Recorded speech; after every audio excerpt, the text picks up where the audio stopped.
मानवजातीच्या परमकल्याणासाठी तसेच रामराज्याच्या स्थापनेसाठी कार्यरत सनातन संस्थेचे संस्थापक सच्चिदानंद परमब्रह्म डॉक्टर जयंत बालाजी आठवले यांचा 83वा जन्मोत्सव आणि सनातन संस्थेचे रौप्य महोत्सवी वर्ष या निमित्ताने फोंडा गोवा येथे 17 ते 19 मे या कालावधीत सनातन राष्ट्र शंखनाद महोत्सव आयोजित करण्यात आला आहे।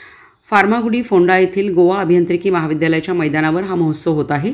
या महोत्सवासाठी सांगली जिल्ह्यातून सनातन संस्थेचे 1000 पेक्षा अधिक साधक, हिंदू देश धर्मप्रेमी आणि हिंदू तत्वनिष्ठ यांनी सनातन राष्ट्राचा जयघोष करत बसमधून तसेच वाहनाद्वारे गोव्याकडे प्रयाण केले।